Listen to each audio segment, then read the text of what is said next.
Nangunguba na sa maghapong pagkusot ng mga hindi niya naman damit ang dalagang si Soledad. Panay ang punas niya ng pawis sa kanyang noo, gamit ang likod ng palad niya habang binabanlawan ang huling labahin niya para sa araw na ito. Bukod kasi sa gamit ng tiyahin, pati na ng mga anak nito, ay may nakahiwalay pang labahin na ipinalalabada ng kanilang katabing bahay na medyo nakaluluwag sa buhay. Ang masaklap nga lang ay kahit siya pang nagpakapagod sa paglalabay, hindi naman mapapasa kanya ang ibabayad ni Mrs. Soriano na siyang suki na ng tiyahin niya pagdating sa mga labahin, kahit hindi naman ito talaga ang nagkukusot. "Hoy, Sampid, eto pa daw sabi ni nanay, laban mo." Basta na lang itinapon ni Divina ang nagkakapalang kumot at ilang punda sa mismong pagmumukha ng humahangos na dalaga dahil sa pagod. "Pero patapos na ako. Isa pa nagugutom at napapagod na rin ako, Divina." Katwira niya. "Pwede bang bukas ko na lang tulalabhan?" Nasa boses ni Soledad ang pakiusap, ngunit matalim lang siyang tinignan ng pinsang 2 taon ng tanda sa kanya. "So nagrereklamo ka? Baka gusto mong isumbong kita kay inay. Mainit pa naman yung ulo nun ngayon." Pananakot niya habang nakaambang kamay na animoy, handa nang pakawalan sa mismong mukha ng dalagang nanunubig na naman ang mga mata. "Hindi naman ako sa nagrereklamo, Divina. Nakikiusap lang naman ako na kung pwede lang naman." Mababa ang tono niyang pagpapaliwanag rito, ngunit inikutan lang siya nito ng mata, sabay batok sa kanya. Kaya't ang luhang pinipigilan ay tuluyan ng kumawala. "Napakareklamadora mong sampid ka. Pasalamat ka na nga eh. Pinapakain at pinapatuloy ka pa namin rito. Imbis na magreklamo ka, magpasalamat ka na lang dahil sinagip ka ni nanay. Tss! Pareho lang kayo ng nanay mong hostess. Mga peste sa buhay namin. Ay, makaalis na nga." Iritadong sambit nito bago iwan ang tahimik na humihikbing dalaga.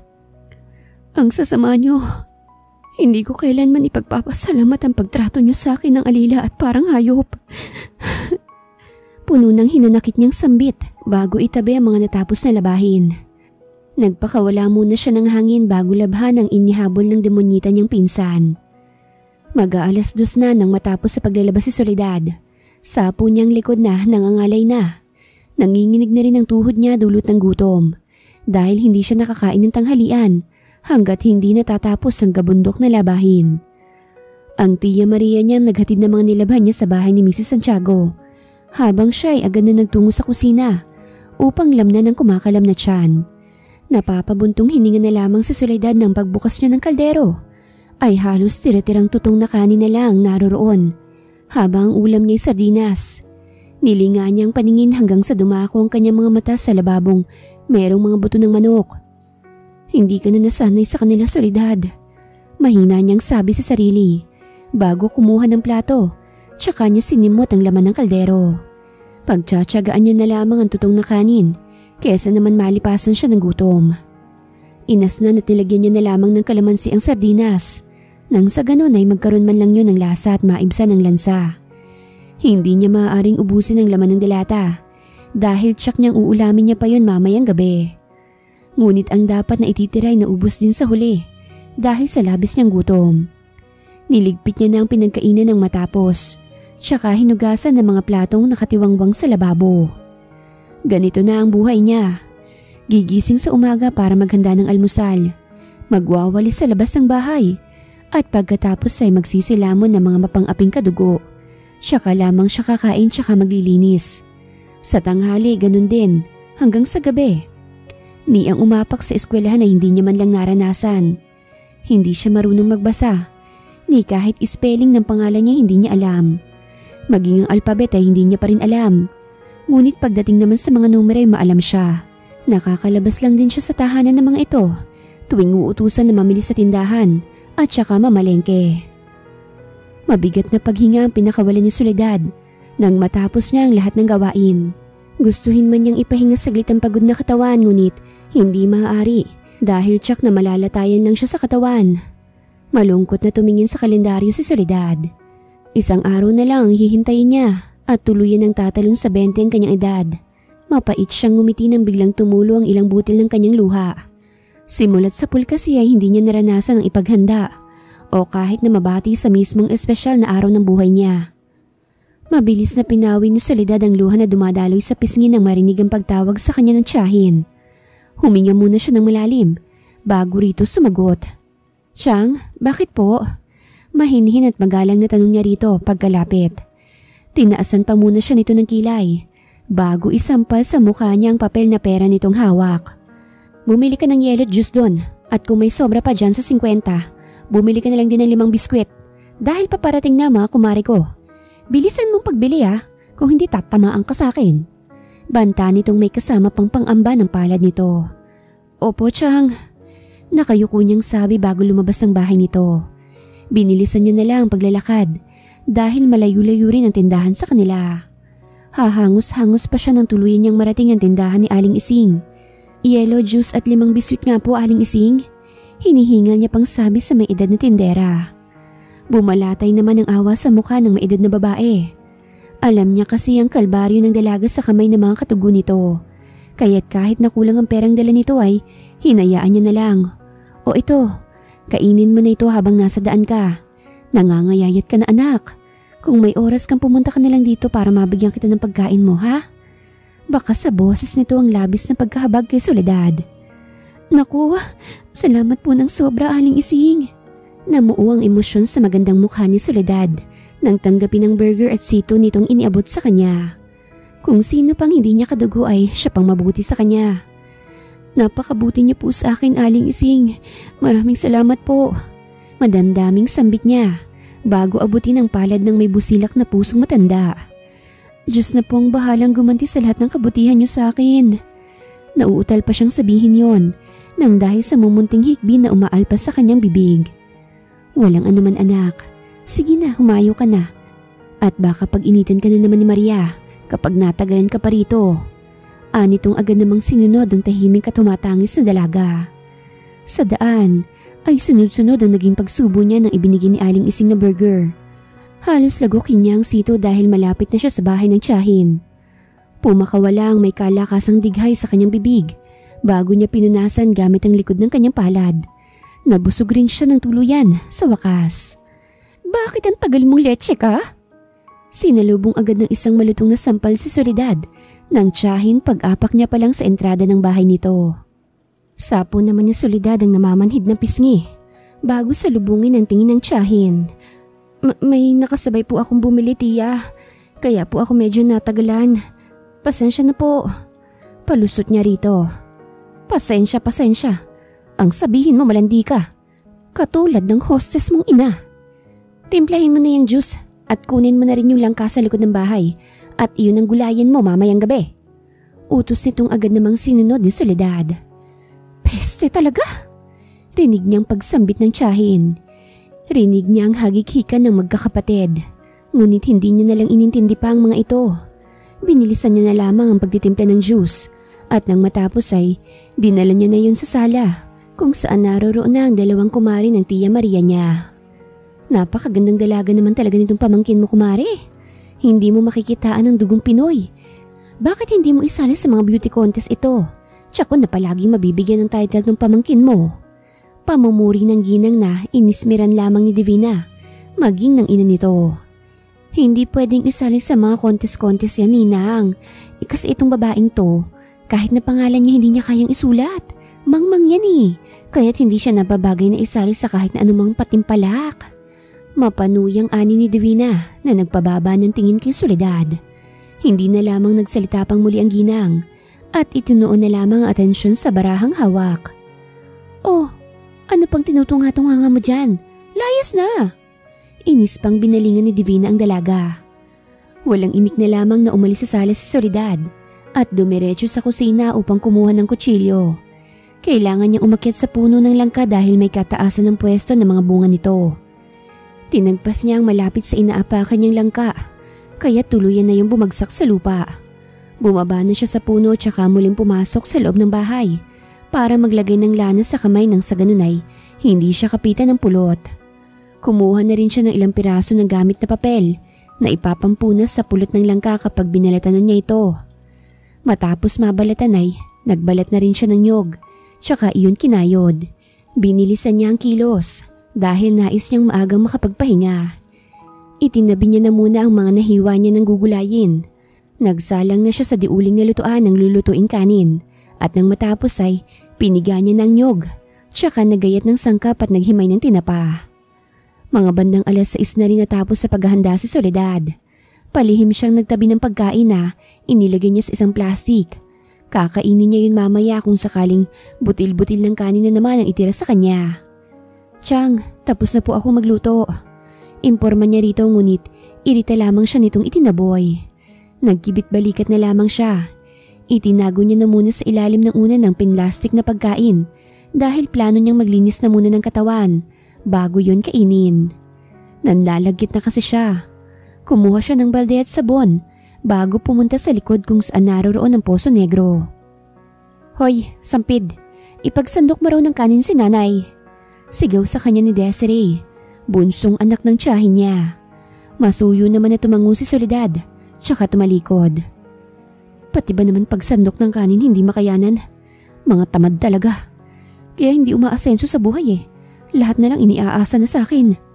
Bubulong-bulong niya na lang nasabi, matapos sumang-ayon sa sinabi ng pinsan. Tinapos niya na ang paglilinis ng katawan. Doon na rin siya nagsuot ng dalang panamit.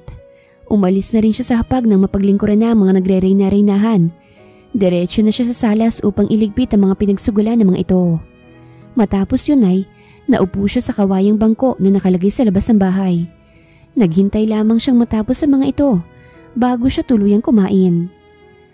Pagak na lamang na tumawa ng mahina si Soledad dahil tira-tira na naman ang itinirang pagkain sa kanya. Mabuti na lamang talaga't nagtabi siya dahil kung hindi ay matutulog siyang tumutunog na naman ng tiyan. Hinintay niya na lang magsilayas sa kusina ang mag-iina bago niya kunin sa higa ang papag ang itinagong pagkain. May ngiti sa kanyang labi na nilantakan ng itinabi at nang matapos ay nagligpit na siya. Paglapat pa lang ng likod niya sa matigas na higaan ay tsaka pa lang naramdaman ng matinding pagod. Minsan napapaisip siya. Ano kayang magiging kapalaran niya kung sakaling layasan niyang mapang-abusong mag-iina? Minsan pa siyang napapatanong sa kawalan kung nasan na ba ang nanay niya, maging ang nakabuntis rito. Batid kaya ng kanyang ama na nabuo siya nito sa sinapupunan ng nanay niya? Nahihirapan man si Soledad sa mga kamay na mapang-abusong kadugo. Ngunit ni minsan ay hindi siya nagtanim ng galit sa mga magulang kahit pa inabandon na siya ng mga ito. Naroroon pa rin ang munting hiling niya na sana dumating ang araw na makita't makasama man lang mga ito. Wala siyang kaide-ideya sa wangis ng ama't ina. Sukdulan kasi ang galit ng tiyang niya sa kanyang ina. Dahil matapos itong pag-aralin ay malalaman na lang na hindi naman pala ito pumapasok sa eskwela. Bagkus ay nakikipaglaro pa ito ng apoy sa iba't ibang lalaki, kapalit ng kakarampot lamang na salapi. Kaya't ang lahat ng alaala nito ay sinunog ng kanyang tiyahin. Wala itong tinira ni isa. Ngunit rason ba yun para alilain at maltratuhin nila ang wala namang kasalanan na dalaga? Sa pag-iisip ay hindi na namalaya ni Soledad na nakatulog na pala siya. Kinabukasan ay tamad siyang bumangon dahil sa nananakit pa rin na katawan. Pakiramdam niya ilalagnatin siya ngunit bawal siyang dumaing at mag-inarte. Kaya't kahit napakabigat ng kanyang katawan ay ipinaghanda niya pa rin ng almusal ang mag-iina. "Anong drama mo dyan?" Taas ang isang kilay na saad ni Divina nang bungguin niya ng balikat si Soledad na ikinasalampak nito sa sahig. "Nag-iinarte ka ha, Sampid? O baka naman nagpapaawa effect? Pues pasensya ka dahil wala akong awa sa'yo. Tumayo ka na nga riyan, napakadrama mo." Anitong tinuhod pa ang pinsang nangihina na dahil sa sama ng pakiramdam nito. Isama pa ang gutom at pagod sa paghahanda ng almusal at pagwawalis sa labas. Tsaka niya ito padabog na iniwan.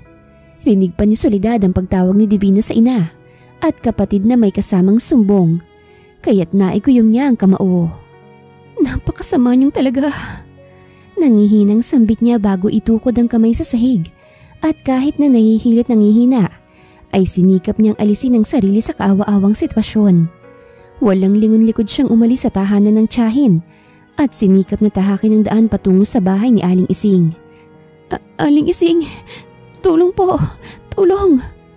Halos gapangin niya ang entrada ng bahay ng maedad na babae nang tuluyan niya na yung marating. "Sus Mario, Josep, Soledad, ano bang nangyayari sa'yo?"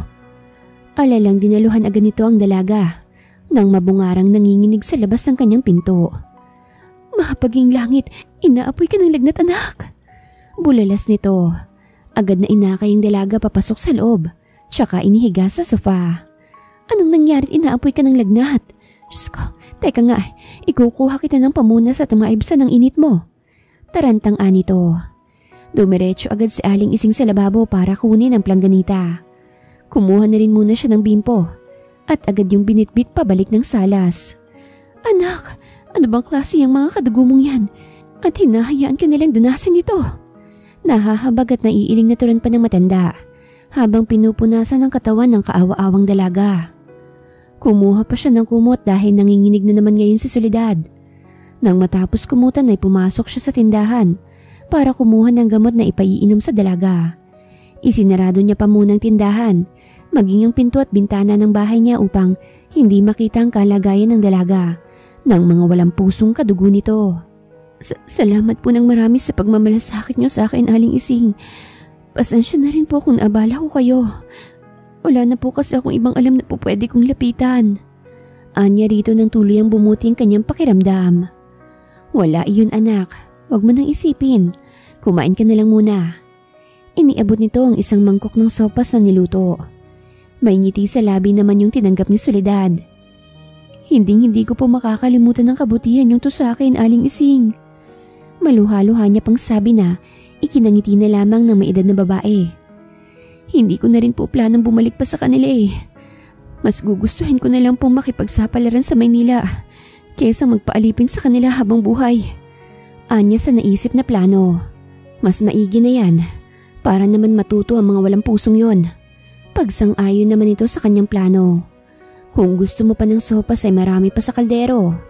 May ngiti sa labing anito na tinanguan lamang ni Soledad. Sandali lang palit may kukunin lang ako. Paalam nito na muli lang din tinanguan ng dalaga dahil busy ito sa paghigop ng sabaw. Maligayang kaarawan sa iyo, Soledad. Pagbalik kay bati agad ni Aling Ising, bit-bit ang isang slice ng cake na nilagyan ng maliit na kandila. Aling Ising naman, pinapaiyak niyo po ako eh. Sunod-sunod ang pagtulo ng luha ni Soledad nang kantahan at batiin siya ng matanda. Ngayon ko lang po naranasang batiin sa mismong araw ng birthday ko, kaya maraming pong salamat. Ibinaba niya muna ang hawak na mangkok at kutsara upang tanggapin ang nasa platitong cake na bigay sa kanya ng matanda. Humiling ka muna anak bago mo hipan ng kandila. Anitong may ngiti sa mga labi. Ipinikit naman ni Soledad ang kanyang mga mata at iniusal na sana'y makita at makasama ng mga magulang. Kainin mo na rin yan. Pasensya na ha. Iyan lang ang nakayanan ko anak dahil nabusan ako ng budget. Happy birthday ulit anak. Hangad kong masayang kinabukasan mo. Sambit pa nitong muli bago tumabi sa dalaga. Salamat po Aling Ising. Nagpupunas ng luha niyang sabi, tsaka hinipa ng kandila. Pwede po bang dito na muna ako magpalipas ng gabi sa inyo Aling Ising? Dahil hindi ko pa po kayang bumiyahe patungong Maynila. Welcome ka sa bahay ko anak. May ngiti sa labing tugon nito. O siya, kainin mo na yung cake mo. Hati po tayo. Alok niya rito. Masakit ang ngipin ko anak kaya sa'yo na lang yan lahat. Anitong matamang pinagmamasdan siya. Tumango naman si Soledad at agad na nilantakan ng cake. Sarap na sarap siya na pati platong may bakas ng chocolate toppings ay sinimot niya pa. Sumapit ang gabi at kitang-kita ni Soledad sa butas ng dingding ng bahay ni Aling Ising ang mga naiirit at galit na mukha ng tiya at pinsan niya habang naghahanap at patuloy sa pagtawag ng pangalan niya. Puisit na babaeng yun?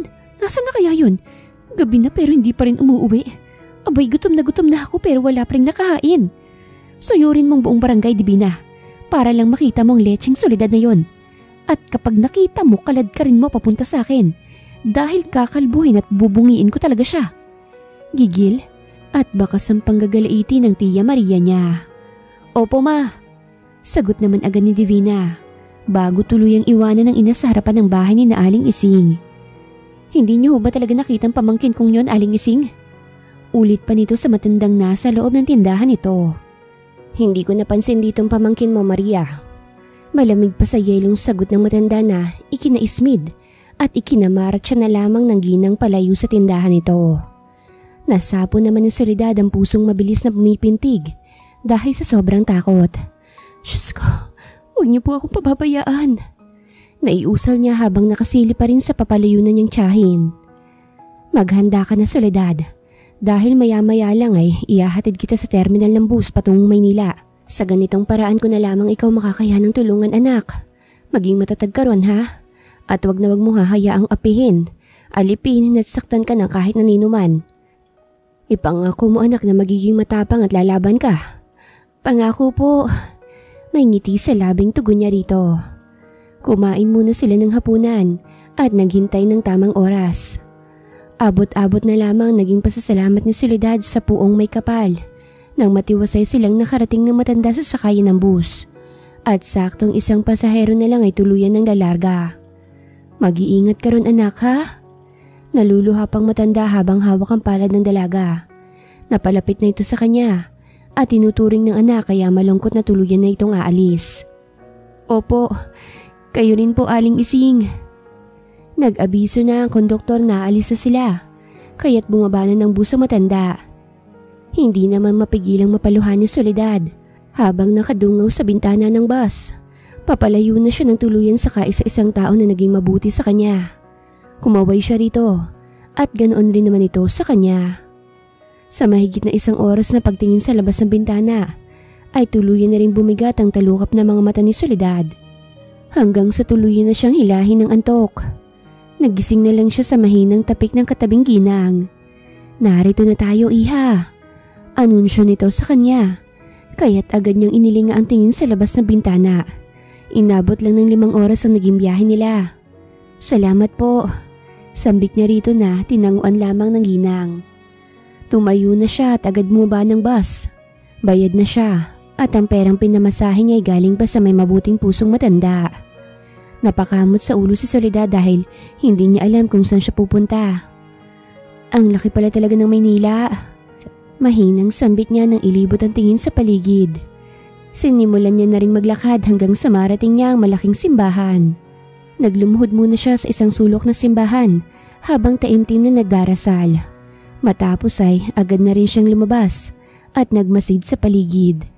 Maraming nagtitinda ng sampagita. Neng, saan kayo kumukuha niyang mga sampagita na inaalok niyo sa mga tao? Usisa niya sa nalapitang bata. Kay Nanay Mercy po, ate. Bakit? Inosenteng tanong nito sa kanya. Pwede bang maglako rin ako niyan?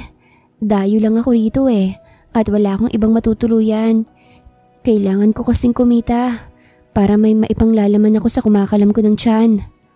Parang matanda namang naintindihan ng batang sinabi ni Soledad. Kaya agad siya nitong sinamahan sa tinatawag nilang Nanay Mercy upang makapagtinda rin nito. Ay, tamang-tama lang, iha, dahil marami ang nagawa kong sampagita ngayon. Pero ang ruta mo ay dun sa mismong entrada ng simbahan.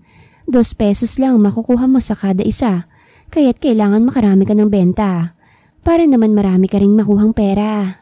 Anitong may ngiti sa labi, tsaka ibinigay ang ilang bungkus ng sampagita. Naku, maraming salamat ho, Aling Mercy. Nagagalak niyang ani rito. Walang anuman, o siya, ialok mo na yan sa mga tao. Tumango naman ng dalaga. Sinunod niya rin ang sinabi ng ginang. Walang kahiyahiyang nag-alok siya ng sampagitang itinitinda. Ni hindi man lang umabot ng 1 oras ang paglalako niya dahil sa isang sopistikadang ginang na pumakyaw na mga sampagita niya. Anong pangalan mo, iha? Tanong ni Mrs. Regina Recto kay Soledad matapos tanggapin ang sampagitang pinakyaw niya rito. Soledad po. Magiliw namang pakilala niya sa sarili. Soledad, napakagandang pangalan. Taga rito ka ba, iha? Ngayon lang kasi kita nakita rito na nag-aalok ng mga sampagita. Mabait na tanong nito. Taga Batangas po ako, ma'am. Tumakas lang po ako sa mapang-abuso kong kadugo. Kaya napadpad po ako rito. Saad niya? Bumalatay naman ang pagkahabag sa mukha ng ginang. Pinasadahan pa nito ang katawan ng payat na dalaga. May nakita pa siyang pasa sa braso at binti nito. Kaya't mas lalo siyang naawa para dito. Wala ka na bang pamilya? Tanong pang muli ng ginang. Hindi ko po alam. Wala rin po akong ideya sa wangis sa mga magulang ko.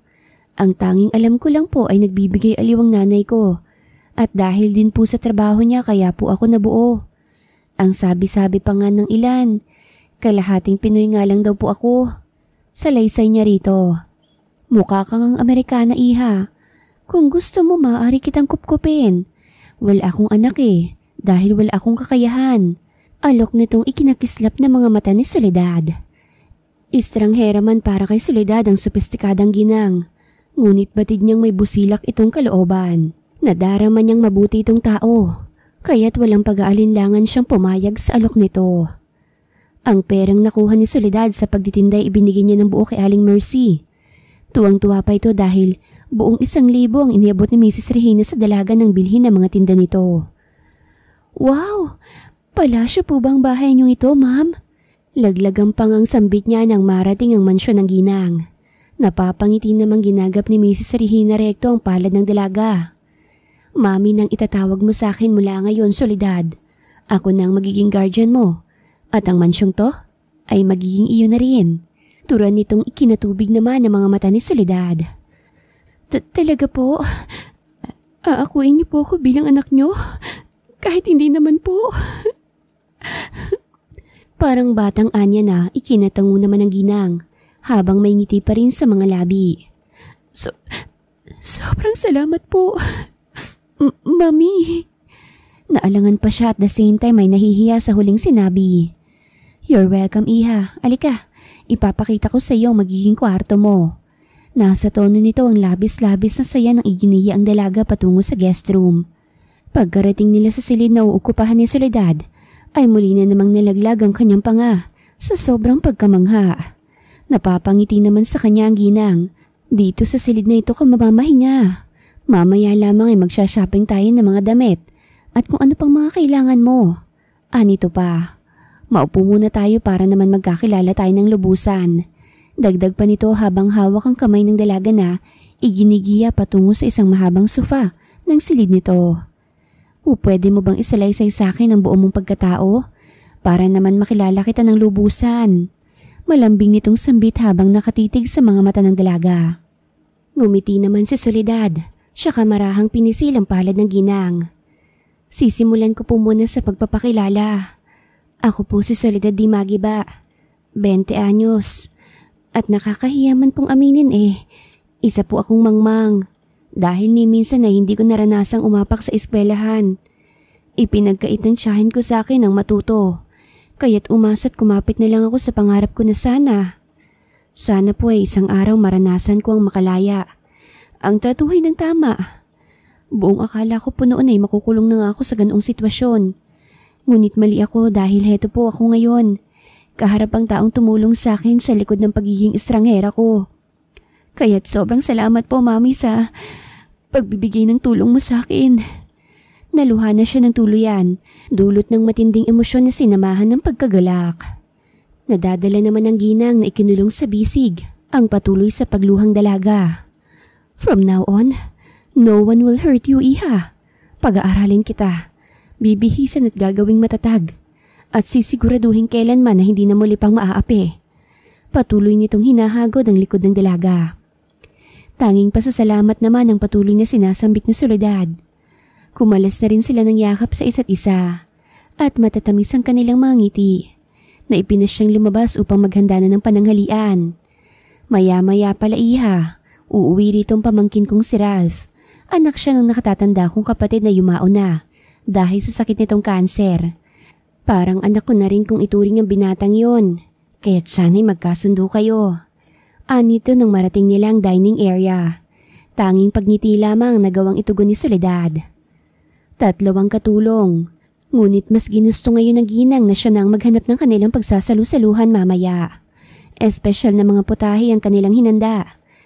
Napapakamot pa minsan si Soledad sa mga teknolohiyang kagamitan na minsang ipinakasuyo sa kanya ng ginang. Dahil hindi siya marunong at lalong hindi kayang gumamit nun kahit pa ma-instruction. Nariyan na siya. Anang ginang nang marinig ang pagbusina sa labas. Manang, paki naman po itong sinasalin ko at nang masalubong ko ang gwapo kong pamangkin. Tumalima naman agad ang katulong, kaya't nagtuloy na sa entrada ng mansyon ang 2 babae. Ralph! Bulalas ng ginang tsaka sinalubong ng mahigpit na yakap ang pamangkin na tahimik at walang kangiti-ngiti sa labi. "Good evening, tita. By the way, who is she?" Malamig ang tingin nito kay Soledad nang tanungin ng tiyahing nasa kanyang bisig pa rin. Kumalis naman ang ginang tsaka nilingon ang nakayukong dalaga. "She will be your little sister, so be nice to her, okay?" Anang ginang na nagpasalubong sa kilay ng lalaki. "Little sister, huh? So ampun niyo siya?" Malamig pa sa yelong tanong niya sa tiyahin. Pinalo naman ang marahan ng ginang sa braso ang walang pakundangan sa pagsasalita niyang pamangkin. "Stop being naive, Ralph. She is Soledad. At magmula sa araw na ito ay tuturing mo siyang parang isang tunay na kapatid." Strict ang anito na inismeran lamang ng lalaki. "She's no one to me." Anito, at walang anu-anong nilampasan ang nakayuko pa ring dalaga. Nagpakawala naman ng hangin ng ginang bago lapitan ng dalaga. "Pagpasensyahan mo na yun, iha. Ganun lang talaga yun. Huwag mo na lang sanang dibdibin. Kakausapin ko na lang siya kapag hindi na mainit ang ulo niya." Nagkataon lang na naging ganyan siya dahil sa nobya niyang ipinagpalit siya sa kaibigang matalik niya. Pero mabait ang pamangkin kong yon. "Wala naman po sa akin yun, mami." Sinikap niyang ngumiti. Kahit deep inside ay labi siyang nasaktan sa natanggap na trato ng lalaki. "Pasensya ka na talaga, iha, ha? Alika na muna, kumain na lang tayo." Ngumiti ito tsaka hinila ang dalaga pabalik sa hapag. Mas piniling maupo sa tabi ng ginang ang dalaga nang tuluyan nilang marating ang hapagkainan. Pigil na pigil niya ang bawat kilos, lalo't may mga matang matalim na nakamasid sa kanya. "Stop that, Ralph! Naiilang sa'yo si Soledad."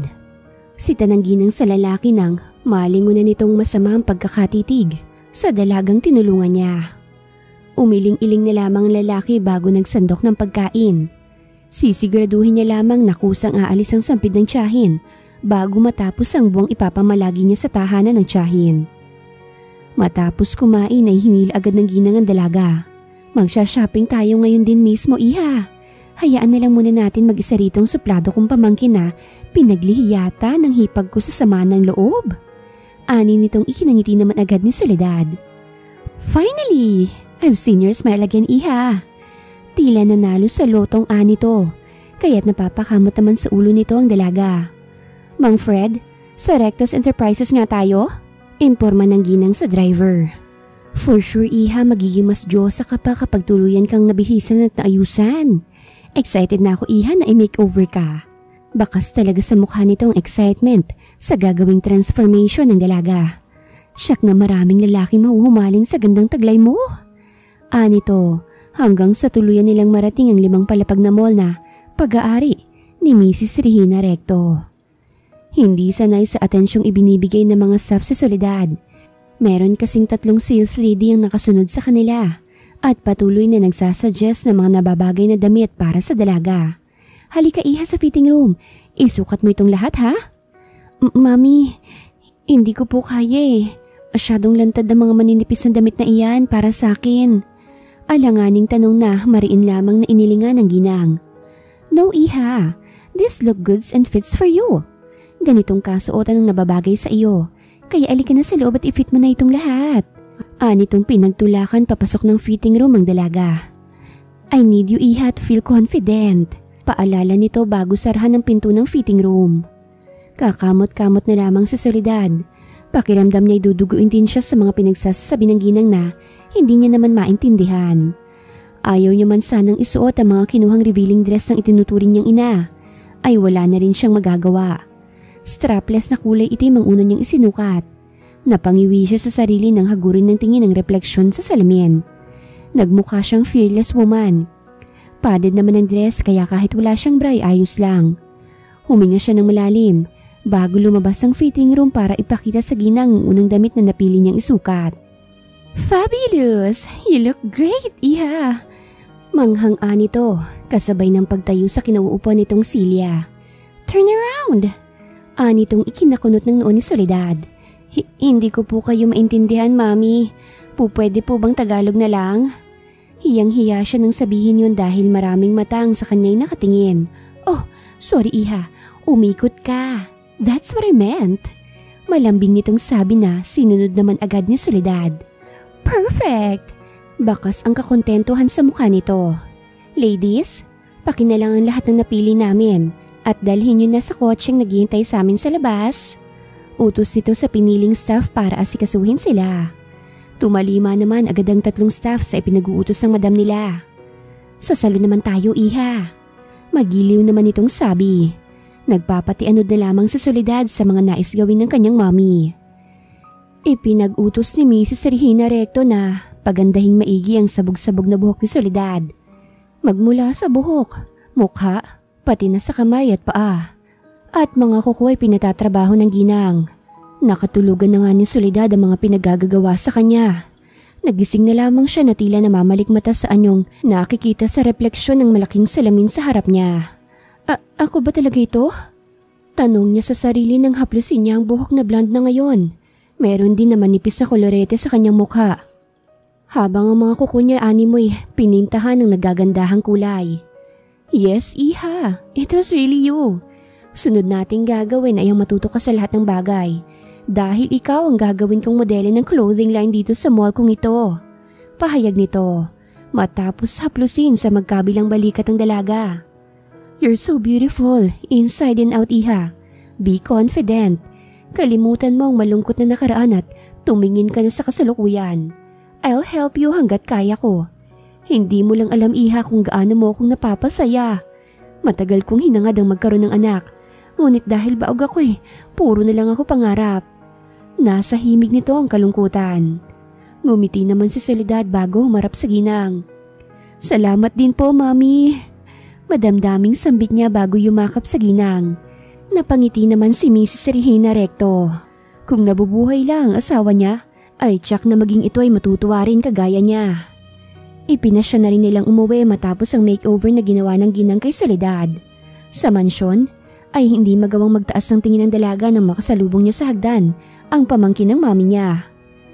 Bihisan ka man ng maayos, mananatili ka pa ring gold digger. Malutong nitong sabi na nagpakuyom ng kamao ni Soledad. Pasintabi lang po, sir, pero wala akong ninanakaw na ginto. Pikon niyang giit sa sarili. Tumaas pa ang kanyang kilay nang tawanan siya nito ng nakakainsulto. Such a moron. Anitong iiling-iling na tuluyang bumaba ng hagdan. Lecheng lalaking yun? Bintangyero. Hoy, hindi ako magnanakaw. Inis niya pang pahabol rito ngunit hindi siya nito pinag-aksayahan pa ng oras. Kala mo kung sino ka? Hindi siguro masarap ang ulam niya o baka talagang pinaglihi siya sa sama ng loob ng nanay niya. Bubulong-bulong niya pang sabi bago magmarcha patungo sa silid niya. Pagkarating sa inuukupang silid ay agad niyang ibinagsak ang katawan sa mabango at malambot na kama. Napatitig rin siya sa kisame hanggang sa ipinikit niya ang kanyang mga mata. Nang bumalik sa isipan niya ang mga nangyari sa kanya noong nasa poder pa siya ng tiyahin. Hindi sila karapat-dapat na pag-aksayahan ng luha, Soledad. Darating din ang panahon na pagbabayaran nilang pag-aapi nila sa akin. Hindi man ngayon ngunit masisiguro kung sa tamang panahon ay masusuklian ang mga kasamaang ginawa nila sa akin. Mahinang usal nito. Pinawi niya rin ang luha nang makarinig ng mga yabag. Hey woman, Tita Regina wants to talk to you. Pinapatawag ka lang niya sa akin. Seryosong tawag ni Ralph sa dalagang na ulinigan niyang nagsasalita na may kahalong paghikbi. Nadinig niyang lahat ng sinabi nito kahit na napakahina noon at hindi niya maipaliwanag kung bakit nakaramdam siya ng awa para dito. Pwede wag kang mag-English dyan? Hindi kita maintindihan dahil mangmang ako. May halong inis niyang saad rito nang tuluyang bumangon. Wala namang sinabi pa si Ralph at tinalikuran niya na lamang ang dalaga. He heard her murmuring again, ngunit hindi niya na lamang pinatulan. Tila nawala na siya ng ganang sungitan ito. Nagtungo na lamang siya sa silid tsaka binuksan ng laptop. Biglang nangunot ang kanyang noo nang makita ang profile picture ng dating nobya na nakadampi sa pisngi ng dati niya na lang din ngayong kaibigan. Nakakasuka kayo. Walang emosyon niyang sabi. Kung inaakala mo Eunice na hahabulin at iiyakan kita, pues nagkakamali ka. Hindi ka gold para bigyan ka ng value. Malamig pa sa yelong sambit niya bago isarang laptop niya. Sumandal siya sa silya. Tsaka nag-isip ng magandang ganti para sa mapanlinlang at manlulokong babae. Bigla siyang napangisi nang sumagi sa isip ang ampon ng tiyahin. I'll use her. Anya, At agad na nagset ng dinner date para sa kanila ni Soledad sa mismong restaurant ng dating nobya. Hindi ko ito gagawin para pagsilosin ka, Eunice. Gagawin ko ito para makita mong hindi ka ni minsan naging kawalan sa akin. Mahina niya pang turan bago tumayo. Kailangan niyang makumbinsi agad ang dalaga. Hindi siya maaaring mapahiya. Nais niyang magtagumpay ang binuong plano. Nadatnan niyang tiyahin maging ang dalaga sa salas. May kasama itong tutor at masinsinan ang naging pag-uusap ng tatlo. Kaya't hindi na muna siya nag-abalang lapitan ng mga ito. Mamaya niya na lamang kakausapin ng dalaga kapag natapos na ito sa session nila ng tutor na kinuha ng tita niya. Sa isip-isip niya, maigi na rin yun para naman hindi siya mapahiya, lalo't mangmang ang dalaga. Fast learner naman pala itong dalaga mo, Mrs. Recto. May ngiti sa labing puri ng dating kaklase ng ginang. At siya rin kinuhang tutor dahil sa galing nitong magturo. Dedication ang dahilan, Miss Coralde. Ngiting tugon naman ang ginang sa dalaga pa rin. Hanggang ngayon na maestrang kaibigan. Tumangutang mo naman si Miss Coralde. O siya, I'll go ahead na dahil may kailangan pa akong tapusin sa bahay. Paalam nitong agad namang sinang-ayunan ng kaibigan. Hinatid na ni Mrs. Recto ang kaibigan sa labas. Hindi niya na ito kailangan pang ipahatid sa driver dahil may dala naman itong kotse. Ingat sa biyahe! Kumaway si Mrs. Regina Recto sa kaibigan nang tuluyan na itong makalabas ng mansyon. 9:00 na ng gabi, kaya't ipinasyon na rin nilang magpahinga. Habang naglalakad patungo sa sariling silid, ay hindi maiwasang mainis ni Soledad para kay Ralph dahil alam niya na ngayon ang ibig sabihin ng gold digger. Hey! Ay! Kabayong bundat! Leche! Halos atakihin sa puso ang dalaga nang bigla-bigla nilang lumabas ng silid nito ang lalaking ngayon ay mas lalo niya pang kinaiinisan. Ang sangsang naman ng bibig mo. Umarko ang kilay niyang sa adrito. Halika sa loob, mag-usap tayo. Diretsong anito at planong haklitin sa kamay ang dalaga ngunit maagap nitong naiiwas yon. Ayoko nga. Mamaya gahasain mo pa ako dyan. Hindi niya alam kung saan nagmumula ang tapang niya para sagot-sagutin ang pamangkin ng kumkup sa kanya. Bigla naman siyang napalunok, sabay atras ng madilim siya nitong tinignan.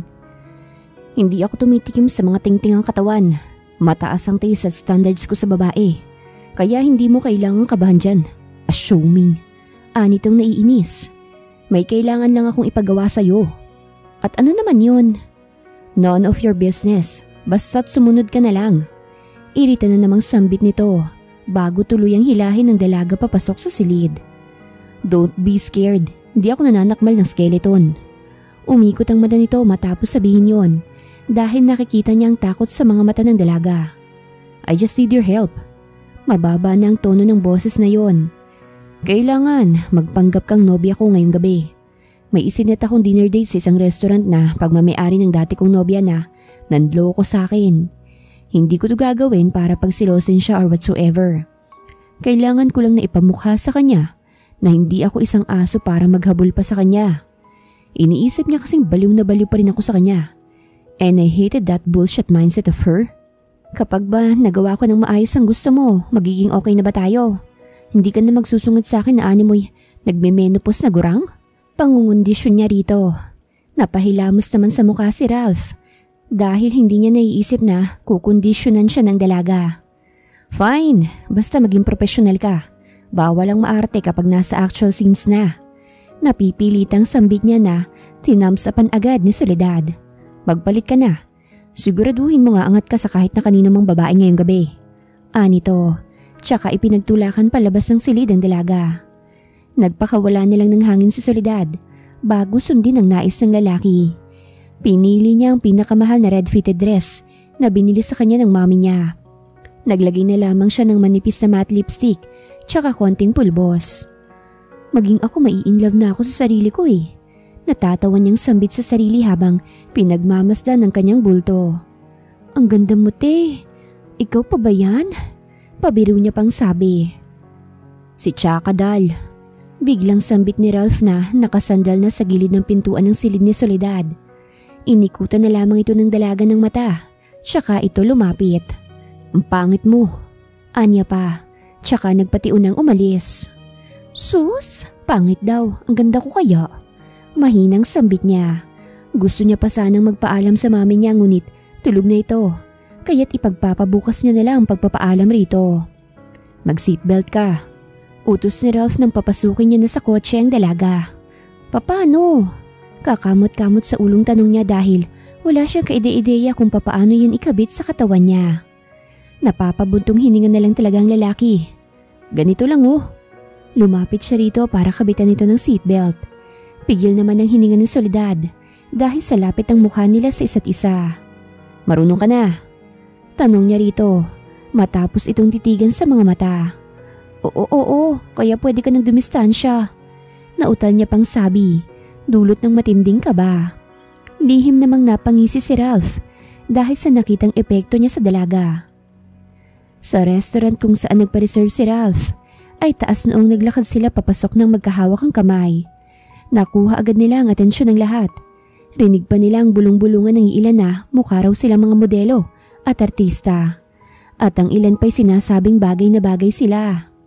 Lihim na napangisi si Ralph nang mamataan ang mga dating pinagkakatiwalaan. Hindi sa kanya nakatakas ang matalim na tingin ni Eunice kay Soledad. Habang ang kaibigan niya naman ay tahimik lamang at hindi magawang tumingin sa kanya ng diretsyo.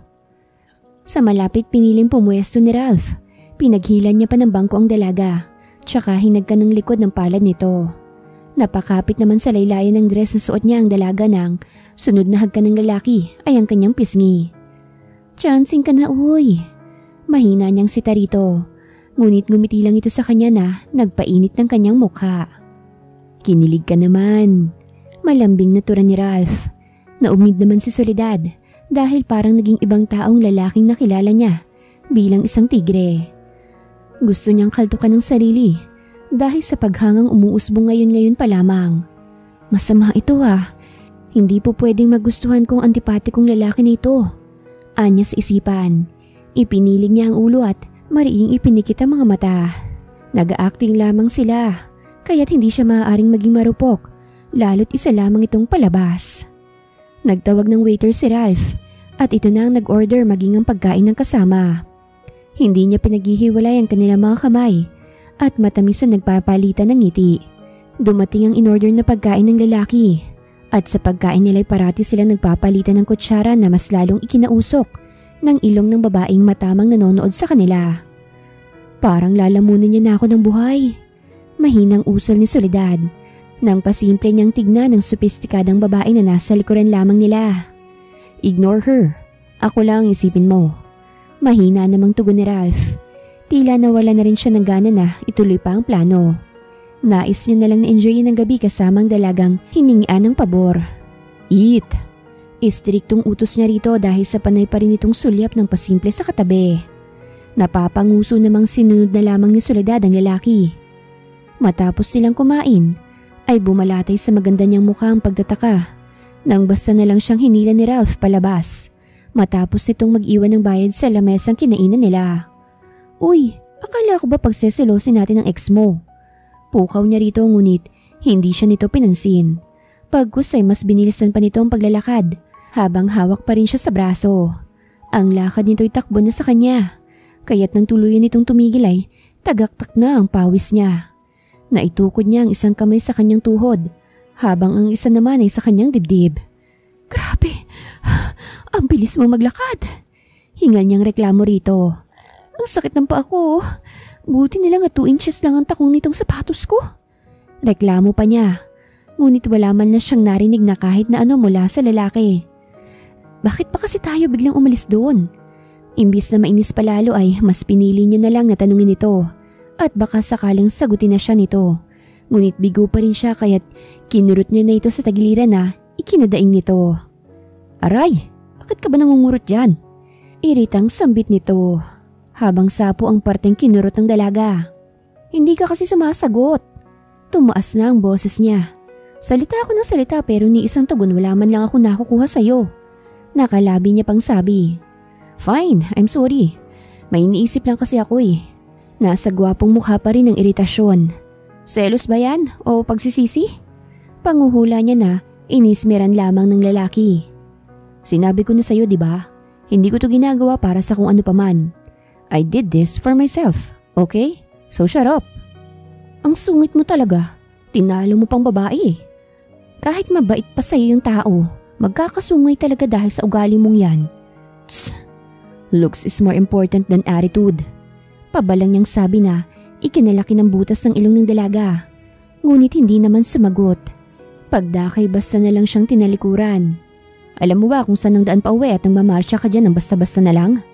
Sinundan niya ito dahil baka kung saan pa ito mapunta. Kasama ko naman si Magda. Who's Magda? Sino pa edi si magtanong? Nainis naman lalo si Ralph kaya inabot niya ang palapulsuhan nito at iniharap sa kanya. Umuwi na tayo. Seryoso niyang sabi. Hindi naman umimik ang dalaga sa kanyang sinabi ngunit sumunod naman ito sa kanya nang hilahin niya ito patungong parking area. Pagkarating natin at naabutan natin tulog pa rin si tita, gusto kong wag na itong makakarating pa sa kanya. Hindi ito hiling kundi isang utos. Oo, tipid na sagot ni Soledad. Nagpakawala pa siya ng hangin dahil kahit saan na lang siya pumuntay nakakaramdam siya ng pang-api. Ibinaling niya na lang ang tingin sa labas at lihim na hinihiling na sana'y matagpuan ang kanyang ina at kung posible ay maging ang kanyang ama. I'm sorry. Napukaw sa malalim na pag-iisip si Soledad nang marinig yun mula sa lalaki. Nilingon niya ito ng puno ng pagtataka ngunit wala siyang sinabi. I'm sorry for being rude to you. Gusto ko lang sabihin na hindi naman ako masamang tao. Nagkataon lang na may problema ako at sa'yo ko yun naibunton. Daman ni Soledad ang sinseridad sa mga binibitawan nitong salita. Can we be friends? Tanong nitong bigla siyang tinapunan ng tingin nang medyo dumistansya ito sa kasunod na sasakyan. Oo naman. Magaan sa loob na nagpakawala siya ng ngiti sa labi. Gumanti rin ng ngiti sa kanya si Ralph kaya't muling nag-init ang magkabilaan niyang pisngi.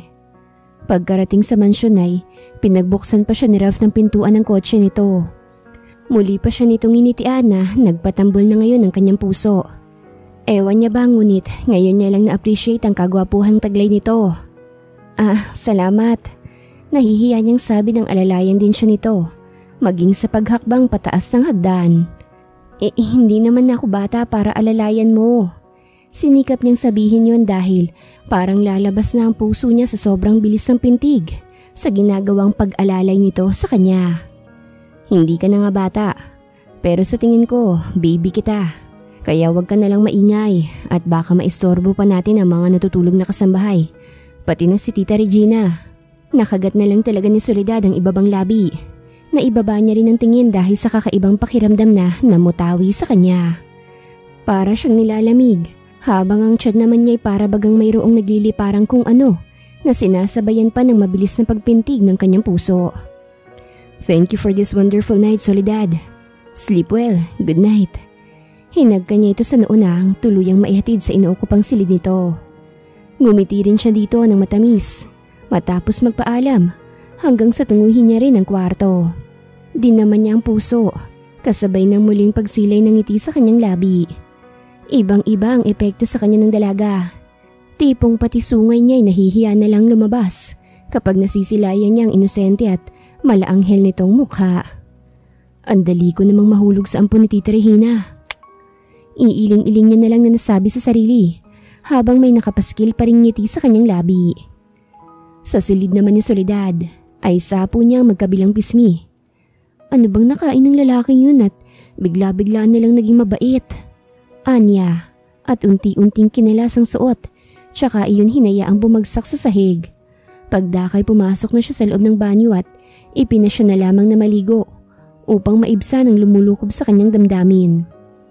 Pagsapit ng umagay takang-taka ang ginang.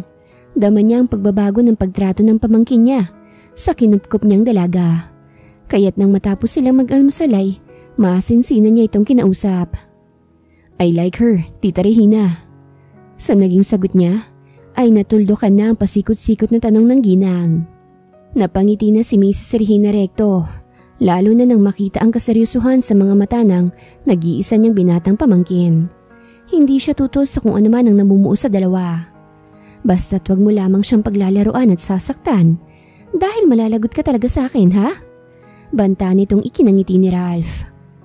Sino mag-aakala na mahuhulog ka ng ganun lang kadali sa anak ko? Basta't iingatan mo siya. Oras na tinanggap niya ang nararamdaman mo para sa kanya. Magsasabi ka lang kapag kailangan mo ng tulong ni tita, ha? Kinindatan nito ang binata. Sabay gulo ng buhok nito. Nakagawian na yun ng ginang, kaya't sanay na si Ralph. Aalis rin pala ako para asikasuhin ang paghahanap sa totoo niyang mga magulang. Hindi ko na ito ipapaalam pa dahil nais ko siyang masorpresa. Ipagbibilin ko na siya sa'yo, ha? Tsaka nga pala yung kaibigan kong tutor, nag-migrate na sa States. Kaya ikaw na lang ang siyang tumuro ng mga kailangan at dapat niyang malaman. Tinapik nito ang balikat ng binata. Aalis na ako. 1 week akong mawawala. Kaya dapat pagbalik ko may resulta na, okay? Anitong may kasama pang kindat. Adios, may soon to be son-in-law. Natatawa pa nitong sabi bago tuluyang umalis. Napapailing nilang talaga si Ralph sa kapilyahan ng tiyahin. Tinanaw niya pa muna ito nang tuluyang mawala sa paningin ay nagtungo na siya sa salas kung saan naroroon ang dalagang matamang nanonood ng palabas. Pwede ba akong tumabi? May ngiti sa kanyang labi na pukaw rito. Nilingon naman siya nito agad and there he sees her blushing again. Nais niya itong pupugin ng halik dahil sa panggigigil ngunit pinigilan niya ang sarili. Upo ka na. Umusog si Soledad kaya't naupo na ng tuluyan ng lalaki sa kanyang tabi. Nagdikit ang balikat nila na nagdulot ng kakaibang boltahe ng kuryente sa kanyang katawan. Gusto mo ng chichirya? Nauutal pa niyang alok rito ng nilalantakang fish cracker. Ayoko niyan. Iba kasi ang gusto kong matikman at makain. Makahulugan niyang sabi na ikinakunot ng noon ng dalaga dahil hindi nito na-gets ang nais niyang ipahiwatig. Damn it, she's a virgin.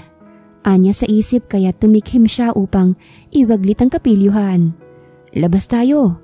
Anya na lamang dito. Pero kailangan hanggang tuhod at hindi revealing ang isusuot mo ha. Dahil baka magkaroon pa ako ng kaaway. Ang ayoko pa naman sa lahat ay yung pinagpapantasyahan ng pag-aari ko. Pero hindi mo naman ako pag-aari. Angil niya. You're mine.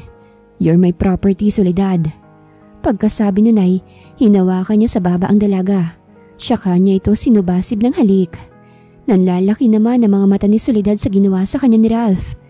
Nais niyang pigilan ito ngunit taksil ang puso niya maging ang kanyang katawan na ngayon tumutugon sa mga galaw nito. Naramdaman niya pa ang palad nito sa likod ng kanyang ulo kaya't mas lumalim pa ang kanilang halik. Say that you like me too, Soledad. Nasa tono nito ang pagsusumamo ng sambitin yun sa gitna ng pagdadaop ng kanilang mga labi. Gusto rin kita. Habol ang hiningang sagot niya rito nang panandali ang binitawan nito ang kanyang labi. Ngumiti ang lalaki at muling pinagtagbo ang kanilang mga labi. Kontrolado niya ang sarili at alam niya ang kanyang limitasyon. Ilang minutong pagsasalo ng masuyong halik bago nila ipinasyang itigil na at baka kung saan pa sila makarating. Akin ka na mula ngayon ha. Paos ang boses niyang sambit ng pagdikitin niya ang kanilang mga noo. You're my girl, my woman, my princess and my queen. I love you, Soledad. And I'm sincerely sorry for acting like a jerk to you. Hinaplos niya ang pisngi nito, saka iyon din nampian ng magaang na halik. Ngumiti si Soledad, isang matamis na ngiti. Gusto kita, at iyon pa lamang ang alam ko sa ngayon, Ralph. Matapat niyang sabi na naintindihan naman ng lalaki. Let's have a private date. May rest house ako malapit sa tabing dagat. Magandang magmuni-muni ron. Tahimik at nakaka-refresh. Pangiengganyo niyang agad namang sinang-ayunan ng dalaga. Hinanda ni Ralph ang sasakyan. Hindi na nila kailangan pang magdala ng kahit na ano dahil kumpleto sa kagamitan ng rest house na ipinundar niya gamit ang sariling bulsa. Pagkamangha naman ang rumihistro sa mukha ng dalaga nang tuluyang marating ang sinasabing lugar ng lalaki. Ngayon lang siya nakapunta at nakakita ng totoong dagat. Para siyang bata na tumatakbo sa buhanginan. Mainit ngunit hindi yun alintana ng Soledad. Lihim na naikuyom naman ni Ralph ang kamao nang maalala ang sinapit ng dalaga sa mapang-abuso nitong kadugo. Naikwento kasi sa kanya ng tiyahin ang dinanas nito sa kamay ng tiyahin at ng mga anak nito. Malungkot siyang ngumiti dahil naging masama rin siya rito. Kitang-kita niya ang labis na pananabik nito sa mundo, sa magagandang tanawin o mas tamang sabihing sa lahat. Humakbang siya rito palapit, Tsaka ito niyakap mula sa likod. Hindi ka na kailanman masasaktan pa ng ninuman, Soledad. Mahina niyang sambit. Salamat, Ralph. Salamat dahil dinala mo ko rito. Mula nang makilala ko kayo ni Mommy, naging tunay na akong masaya. Naranasan kong makalasap ng ginhawa. Hindi ko na kailangang pagurin pang sarili ko para lang may maipanglaman ako sa kumakalam kong sikmura. Kaya't sobrang thank you. Naluha na siya ng tuluyan nang muli na namang maalala ang dinanas sa kamay ng kadugo. Mahigpit naman na niyakap ng lalaki si Soledad. Sa kanyang yakap ay nadama doon ng babae ang kapanatagan at ang kaligtasan. Pinaharap ni Ralph ang dalaga upang mapawi niya ang luhang kumawala sa mapupungay nitong mga mata. Pinupog niya ng halik ang buong mukha nito na nagpasilay ng ngiti sa labi ng dalaga. Te amo, amore. Puno ng pagsamang sambit niya rito bago saluhin ang labi nito. Inalintana nila ang init ng araw. Maipalasap lamang nila sa isa't isa ang kanilang mga nararamdaman. Nagpalitan pa muna sila ng ngiti bago ipasyang pumasok na sa rest house ng lalaki. Si Ralph ang naghanda ng kanilang tanghalian habang si Soledad ay nagpupunas ng mesa na medyo maalikabok na. Nang matapos ay sabay silang kumain habang nagpapalitan ng kutsara. Pagsapit ng hapon ay nag-ayang magtampisaw ang lalaki na malugod namang pinaunlakan ng babae. Marunong ka bang lumangoy? Tanong niya rito nang lumusong sila sa tubig. Hindi eh. Ngayon lang kasi ako nakaapak sa tubig dagat. Sagot naman ni Soledad. Umiti si Ralph bago nagtungo sa likod ng dalaga.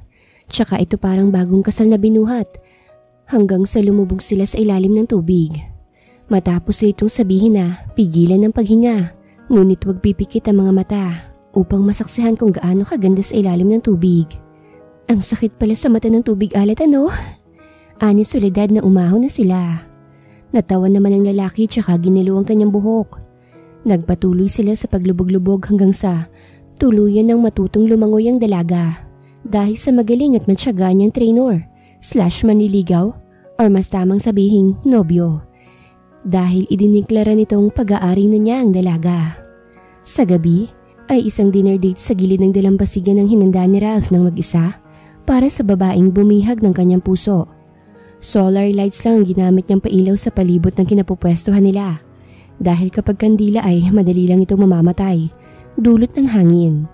Binalikan niya na ang nobya nang matapos niya nang ihanda ang sorpresa para dito. Naisakatuparan niya na lamang ang plano dahil sa pampatulog na inilagay niya sa inumin nito kaninang hapon. 2 oras lamang ang epekto nun kaya't nasisiguro niyang gising na ang mahal niya. Amore, malambing niyang tawag sa babaeng pupungas-pungas pa. Nilapitan niya ito at kinagap ang palad, tsaka iyon dinala sa labi. May sorpresa ako para sa iyo, amore. Masuyo niya pang sabi rito. Napangiti pa siya nang mangunot ang noo nito. Marahil sa pagtawag niya rito ng amore, kaya't ipapaliwanag niya ang ibig sabihin nun at nais niya pa rin na amore ang itawag nito sa kanya. Bagay na malugod. At bukal sa puso naman itong sinunod. Hinagkan niya pa muna ito sa labi bago akayin patungo sa inihanda niya para dito. Ikaw lang ang naghanda ng lahat ng to, amore? Bakas ang pagkamangha sa mukha ng dalaga nang tuluyang marating ang inihanda para sa kanya ng lalaking minamahal. I've prepared all of this for you, mi amore. Masuyo niyang sabi tsaka pinisilang palad nitong hawak-hawak niya. Let's dance. Anya. Tsaka pinatugtog ang masuyong musika. Hinapit niya sa bewang nobya, tsaka inilagay ang kamay nito sa kanyang leeg. Ginabayan niya ito sa pagsayaw kahit na kung minsan ay naaapakan nito ang kanyang paa. I love you, he then whispered to her ear. Mahal din kita.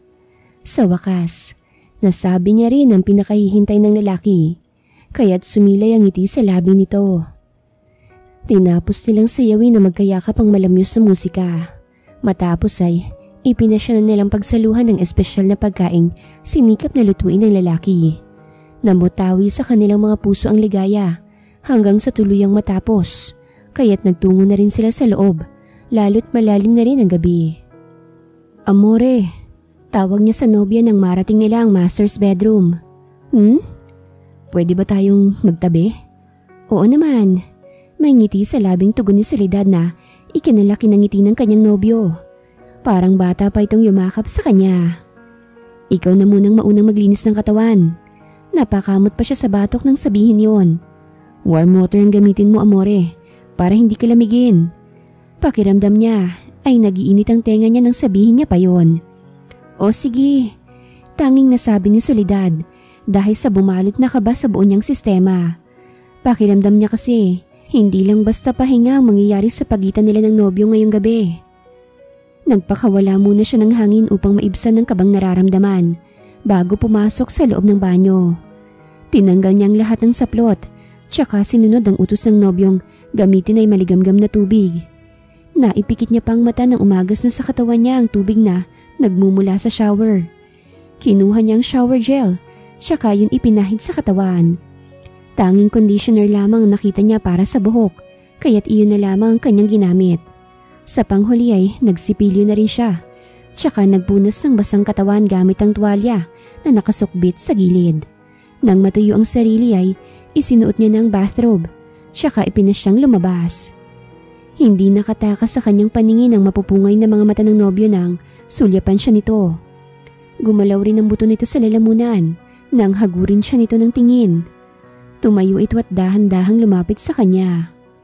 Ikinasinghap niya ang paghapit nito sa kanyang bewang nang tuluyan na itong makalapit sa kanya. I'll claim you now, amore. Pausang boses nitong sabi bago ang kinin ng kanyang labi. Masuyo at punong-puno ng pagmamahal ang halik na iginawad ni Ralph kay Soledad. Tinungo nila ang malawak na kama nang hindi man lang naghihiwalay ang kanilang mga labi. Salo ang ulo nitong dahang-dahang inihiga ni Ralph ang nobya sa kama.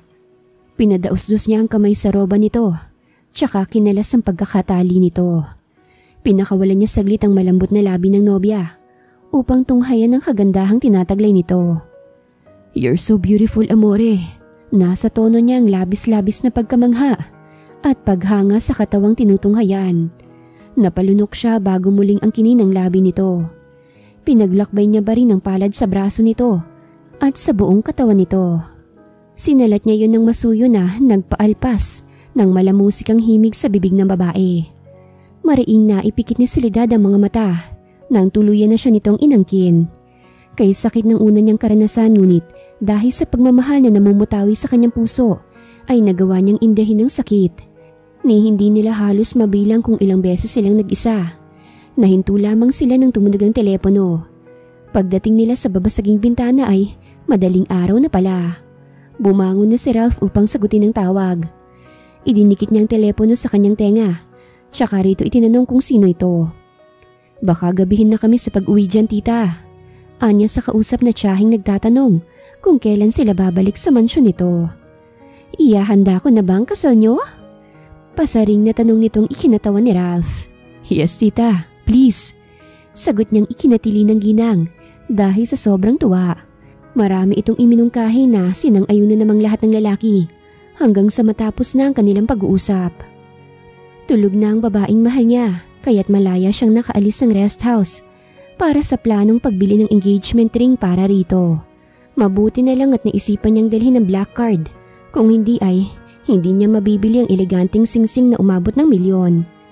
May ngiti sa kanyang labi nang bumalik sa rest house. Bit-bit ang maliit na kahong naglalaman ng singsing na iaalay niya sa babaeng lubos na minamahal. Mas lalong lumapad ang kanyang ngiti nang maabutan itong nakaupo sa gilid ng kama at balot ng kumot ang katawan. Mukhang kagigising lamang nito at iniinda ang sakit ng katawan, partikular ang ibabang bahagi nito. Saan ka galing, amore?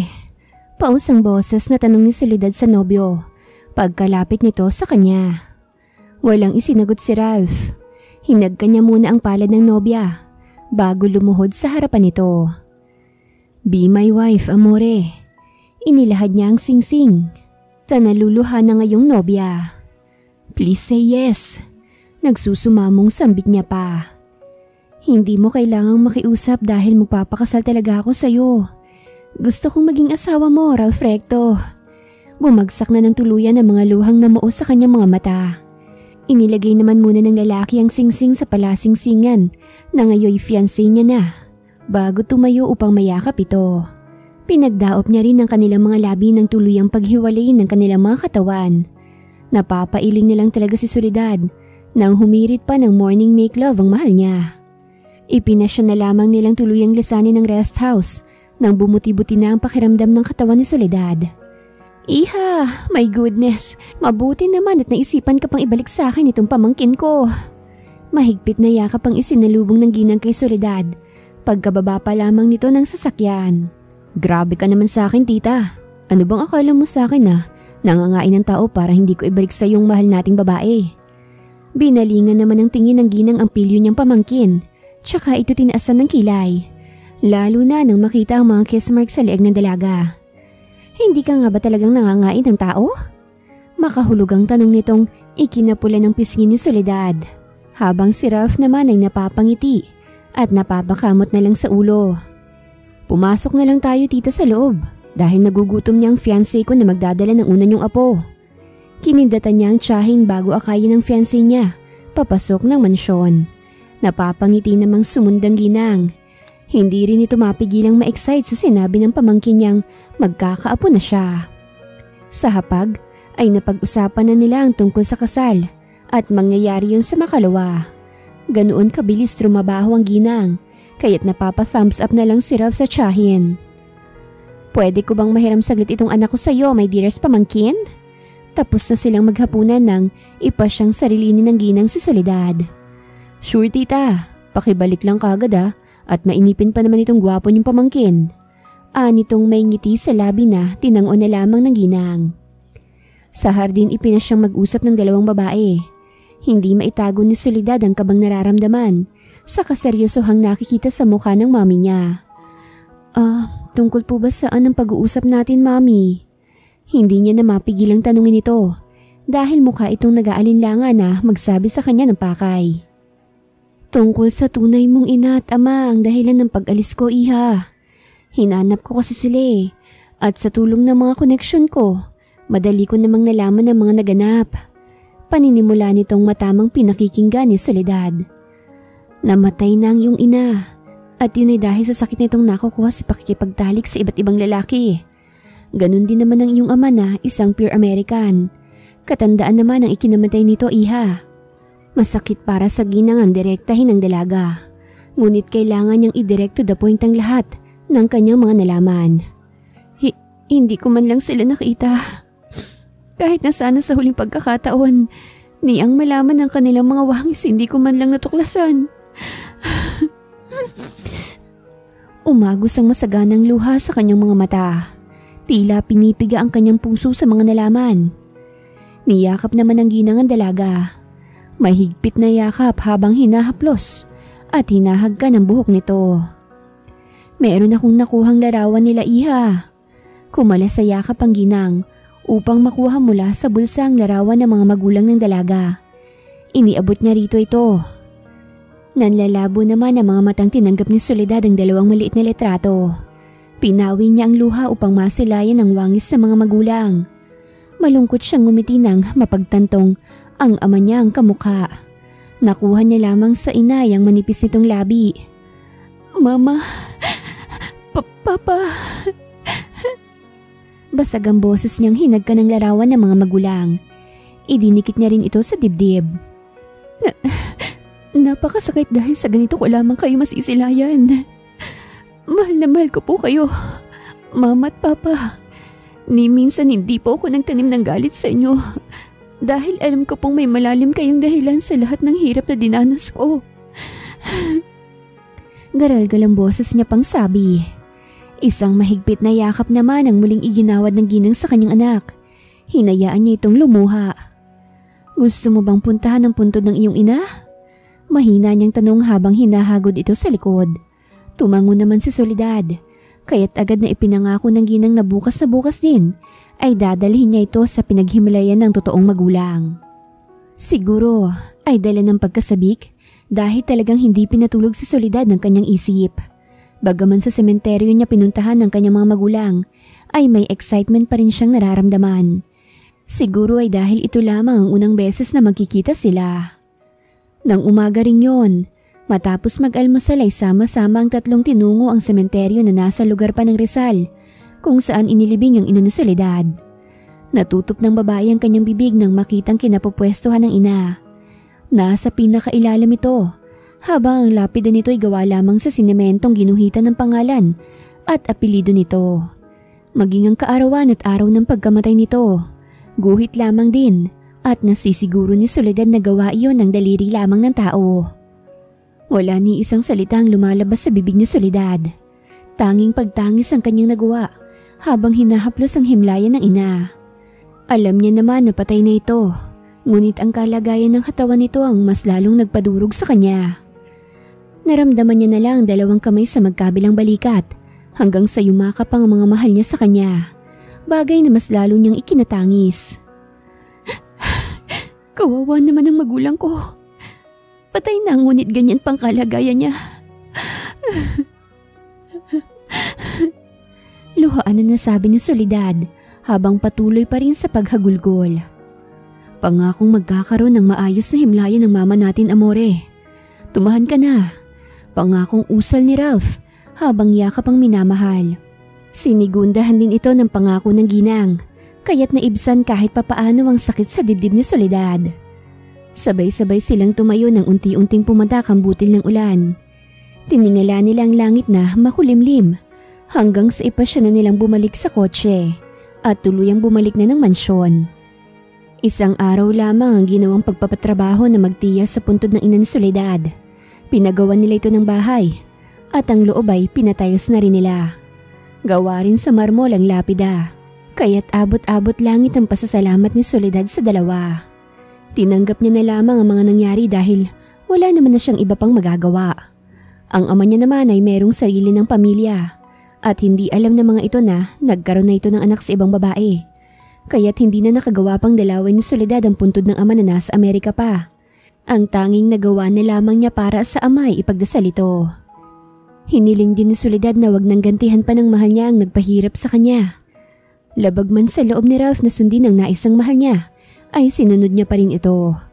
Ngunit sadyang patas ang Diyos dahil na si Santi sa trabaho ang asawa ni Maria, habang ang 2 dalaga nitong anak ay maagang nabuntis at ang mga nakuha nitong karelasyon ay mga lasinggero at mga sugarol.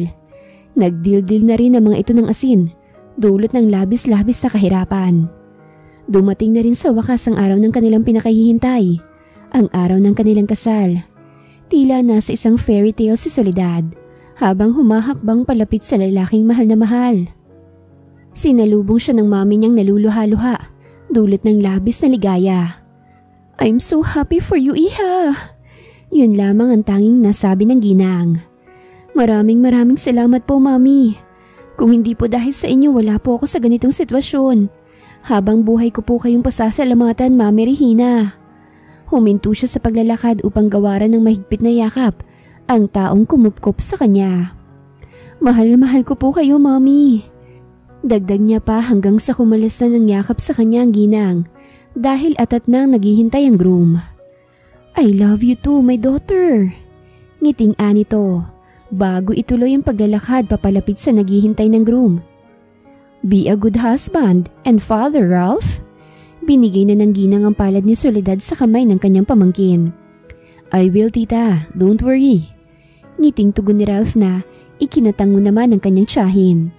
Nagpaalam na ito matapos muling yakapin ng bride. "Napakaganda mo, mahal kong Amore." Pinisil niya ang kamay nito tsaka yun inilapit sa labi.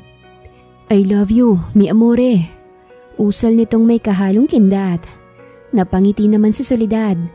Nagiinit din ang magkaibigan niyang pisngi. "Mahal na mahal din kita, Amore." Anyang bakas na bakas ang kilig.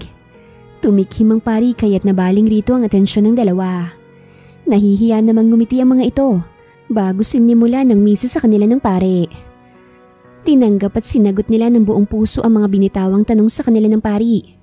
Puno ng pagmamahal silang nagsumpaan hanggang sa magpalitan na sila ng singsing. "Mr. and Mrs. Recto, I now declare you as husband and wife forever. You may now kiss your bride." Anang pari. Nagpalitan muna ang dalawa ng matamis na ngiti bago ni Ralph itaas ang belo ng asawa. Pinawi niya ang tumulong luha sa pisngi ni Soledad bago niya ito hagkan ng ilang minuto sa labi. I love you, mahal kong asawa. Mahina niyang sambit nang yakapin niya ito. Masuyo naman itong tinugon ni Soledad hanggang sa muling magtagpo ang kanilang mga labi. Palakpakan ng mga bisita. Magkahawa kamay rin silang pumasok sa function hall kung saan ang reception ng kanilang kasal. Pinagdaop nila ang kanilang mga palad nang tumugtog ang malamyos na musika. Pinagdikit nila ang kanilang mga katawan, saka sinabayan ng pangbagong kasal na kanta. Damang-dama nila ang mabilis at malakas na tibok ng kanilang mga puso. Walang pagsidla ng sayang kanilang nararamdaman. Dahil sa wakas, natuldukan na ang kanilang agam-agam. Mabilis na lumipas pa ang 2 linggo at tuluyan nilang natanggap ang magandang balita. Isang biyaya ang sa kanila ay mas lalong nagpaligaya. Nalaman nilang buntis si Soledad at medyo may kasilanan. Madalas kasi itong mahilo at sumuka, kaya naman kailangan ng dobling ingat. Bagay na ginawa naman ni Ralph, hindi lang doble, triple pa nga. Halos hindi na niya pinagagalaw si Soledad. Matinding pag-aalaga talagang ginagawa ni Ralph para sa misis niyang ngayon ay naghihintay na lamang sa tuluyan nitong pagsilang ng kanilang unang supling. Kabuanan niya kasi at anytime ay maaaring na siyang manganak. At hindi nga nagkamali. Pababa noon ng hagdan si Soledad nang mapatigil siya. Napanganga siya nang minsang humilab ang tiyan niya. Amore, manganganak na yata ako. Salo ni Soledad ang malaking tiyan ng umaga rin yon, nang tuluyan siyang makalapit sa asawang maghahanda ng kanilang almusal. Hindi niya nga rin alam kung papaano siyang nakarating sa kusina, gayong halos malukot na ang mukha niya. Nataranta namang pinatay ni Ralph ang kalan, tsaka dinaluhan ng asawa, na agad-agad ring binuhat. Tita Regina, manganganak na po ang asawa ko. Pakisunod na lang po ang mga gamit. Sigaw ni Ralph, kaya tangginang na nagsiselfone sa salas, ay agad na patayo at halos mataranta na rin. Mabilis na binuhat ni Ralph ang asawa patungo sa kanyang sasakyan. Ni hindi niya natanggal ang nakapulupot sa kanyang apron dahil sa pagkataranta. Mabilis niyang pinasibat ang sasakyan upang agad na marating ang pinakamalapit na ospital. Diretso sa delivery room si Soledad dahil pumutok na ang panubigan nito. Kaya mo yan, amore. Nandito lang ako. Hindi kita iiwanan. Butil-butil na ang pawis niya habang hinahaplos. Ang pawisang mukha ng asawa ngayon ay naghihirap sa pagsilang sa kanilang anak. This is the last, amore.